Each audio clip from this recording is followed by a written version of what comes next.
Rendez-vous est pris pour la quatrième partie. Nous sommes là.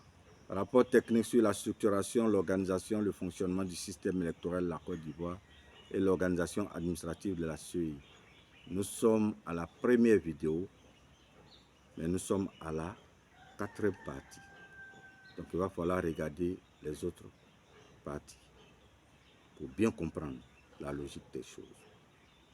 Alors, pourquoi les politiciens continuent de se tailler la part du lion dans la composition de la CEI dans une situation de normalité? Alors que non seulement la loi universelle et la loi constitutionnelle disent que tous les êtres humains sont tous égaux, donc doivent bénéficier du même traitement. En plus, au plan national, les militants des partis politiques, tous confondus, ne valent même pas 10% de la population ivoirienne. Sixième incongruité. À bien regarder, le choix ou la désignation des membres de la CEI de façon discrétionnaire par le candidat président viole l'article 32 de la Constitution ivoirienne au niveau de l'indépendance de la CEI et donc agit sur l'équité de façon partiale.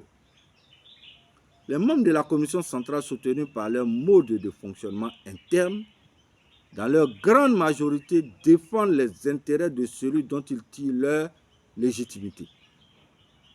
Or, ce dernier est un potentiel candidat aux élections présidentielles. La prestation de serment n'a de sens que pour les loyalistes ou les constitutionnalistes, qui ne sont d'ailleurs pas nombreux dans cette commission centrale. Sinon, chacun opte pour une application intelligente de la loi, surtout quand les intérêts personnels priment devant ceux de la République.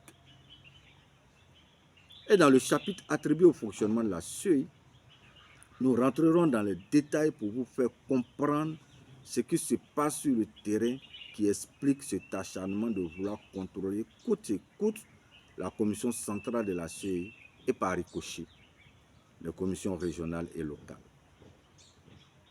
L'acharnement des partis politiques à vouloir contrôler la CEI en 2010 et 2020 montre que celle-ci n'est pas non seulement indépendante et ne peut mener des opérations transparentes et équitables pour tous.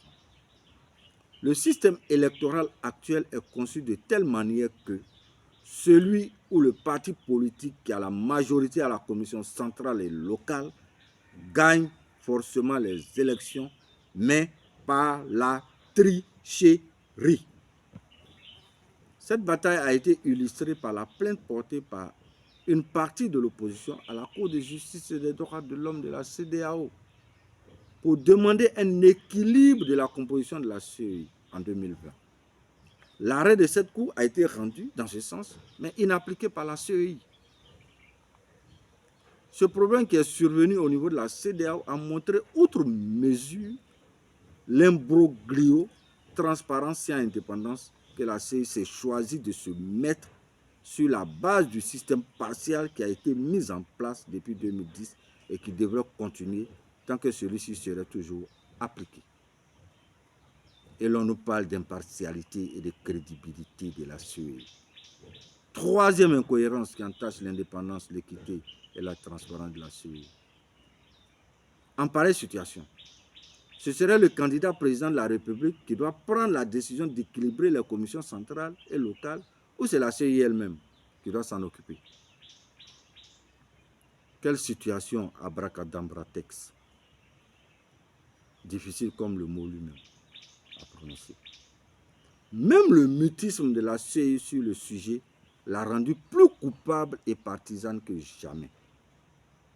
Si la commission centrale de la CEI était respectueuse des implications du serment qu'elle a prêté devant la Cour constitutionnelle de mettre en place une CEI indépendante, transparente et équitable en vue d'organiser des élections sincères, justes et crédibles,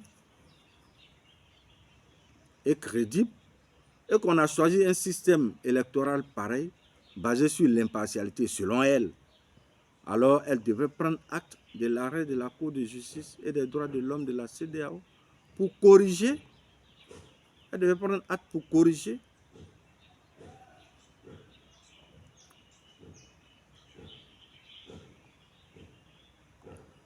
Je me perds un peu.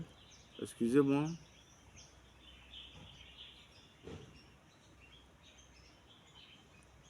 Elle devait prendre acte pour corriger le tir. Elle devait prendre acte. Voilà.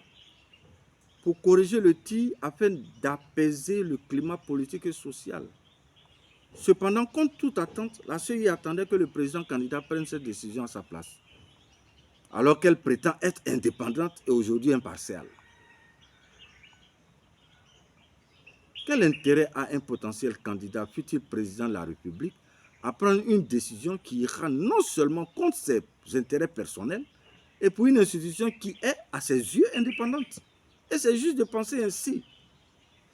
S'il avait intervenu dans cette période-là, il aurait non seulement montré aux yeux du monde son implication directe dans la gestion quotidienne de la CEI, même si cela se fait par personne interposée au vu de ce système électoral en tout cas. Il a préféré garder cette structuration frauduleuse en l'état pour garantir sa réélection et faire de petites modifications en usant de la méthode de l'équilibre paritaire en comptabilité pour les autres élections. Ainsi, nous avons la même configuration des instances de la CEI avant et après la crise juridique de la CEDEAO. Il met un ici, il complète un de l'autre côté. Donc ça équilibre. C'est comme si on n'avait rien fait. Cette situation a révélé davantage la partialité de la CEI dans le jeu électoral en Côte d'Ivoire. Ainsi, à ces élections présidentielles de 2020, avec le retrait des représentants de certains partis de l'opposition, nous nous sommes trouvés à une structuration de la CEI où les membres de la commission centrale défendaient dans leur grande majorité, sinon la totalité, les intérêts du candidat président. Et pire, les membres des commissions régionales, départementales et sous-préfectorales en charge de l'organisation pratique des présidentielles de 2020 sur le terrain étaient des militants et sympathisants du parti politique dont émane le candidat président, face à un adversaire qui n'avait aucun représentant, ni à la commission centrale, ni dans les commissions locales sur le terrain. En d'autres termes, cela voudrait dire que les élections présidentielles en Côte d'Ivoire de 2020 ont été organisées par le parti politique du président candidat grâce à ce système électoral mis en place, qui retire tous les agents ou fonctionnaires de la CEI de l'organisation pratique des élections en Côte d'Ivoire. Ils sont réduits aux travaux préparatoires et logistiques. Tout ce qui est fait sur le terrain est aux mains du parti politique dont les membres sont majoritaires à la commission centrale et à la présidence des commissions locales. Nous allons développer ce volet plus tard. En fonction de ce qui précède, nous sommes en mesure de nous poser les questions suivantes. Sur quelle base on choisit un représentant du parti politique dans ces deux commissions, centrales et locales, alors qu'on ne sait même pas si ce parti politique-là présentera un candidat, conforme à la situation pendant les présidentielles de 2020. Comment constituer une commission avec des représentants des candidats sans même tenir compte des représentants des candidats indépendants et comment savoir lesquels des citoyens se présenteront à ces élections? Il va sans dire que cette structuration de la CEI ne répond certainement pas à la réalité politique ivoirienne dans une vision optimale de transparence électorale, à moins qu'elle soit dynamique ou changeante dans le temps, c'est-à-dire permet d'adapter les commissions centrales et locales à la configuration politique du moment. À tout moment, on change, on fait des aménagements et tout ça. Ce qui est tout à fait impossible. Septième incongruité. En 2021, après le retrait de l'opposition des instances de la CEI, à leur retour pour préparer les élections législatives, les commissaires centraux de l'opposition ont été sanctionnés et n'ont donc pas participé à l'installation des commissaires locaux dans leurs différentes régions, facilitant du coup la même mise du parti majoritaire à la commission centrale sur les CEL de leurs régions respectives. Cet état de fait a relevé non seulement une situation contradictoire et ubuesque entre la loi portant création des instances de la CEI et le règlement intérieur de la commission centrale. D'un côté, la loi demande la présence des partis politiques dans les instances de la CEI, et de l'autre côté, le règlement intérieur sanctionne ses représentants d'avoir obéi à leur mandat et les retire du processus électoral. Mais aussi, à jouer sur la crédibilité du scrutin de 2021. Et l'on nous parle d'impartialité et de crédibilité de la CEI. 8e incongruité et 4e incohérence qui entachent l'indépendance, l'équité et la transparence de la CEI. Comment peut-on alors dire qu'un tel système électoral est indépendant, transparent, équitable et impartial? Vraiment. Comment peut-on affirmer qu'une telle commission électorale organise des élections crédibles et est crédible de surcroît?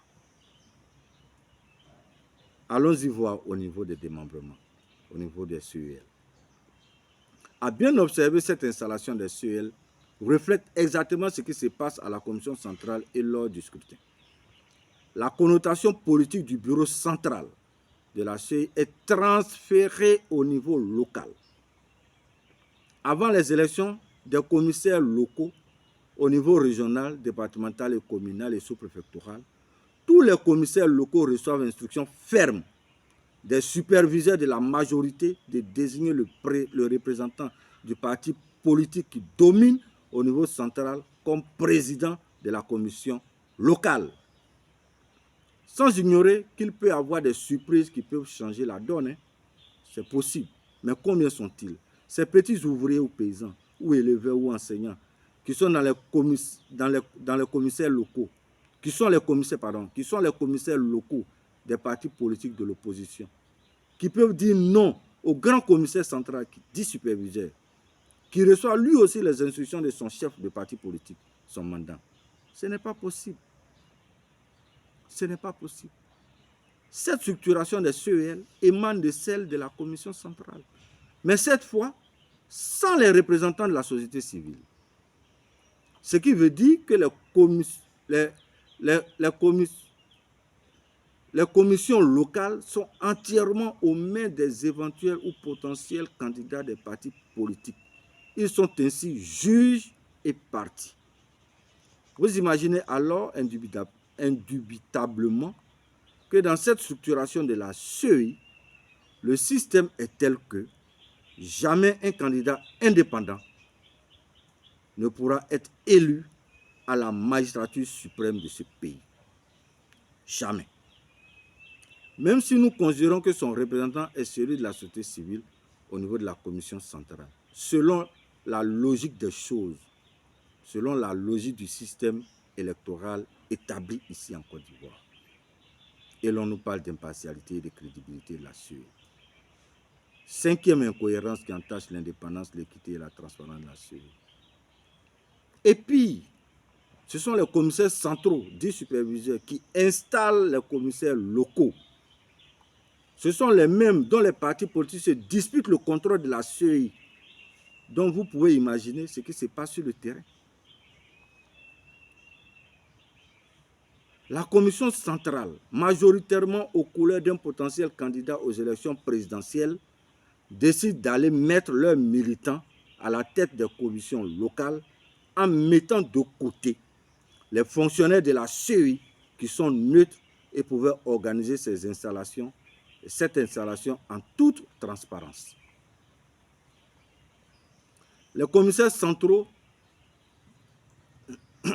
dans leur grande majorité, imposent aux autres commissaires locaux sur le terrain le leur, issu de leur rang au poste de président et la vice-présidence à un autre parti politique opposé. Configuration identique à ce qui se passe à la commission centrale. Comment peut-on espérer avoir une élection locale impartiale, être supervisée par ces commissaires centraux quand on sait leur acharnement à vouloir contrôler les deux instances politiques de la CEI pour y installer leur système de fraude électorale? 9e incongruité. Ce qui veut dire que le système électoral fait le lit de l'accaparement du processus électoral par les partis politiques majoritaires à la commission centrale. Ainsi prend fin cette partie. Merci.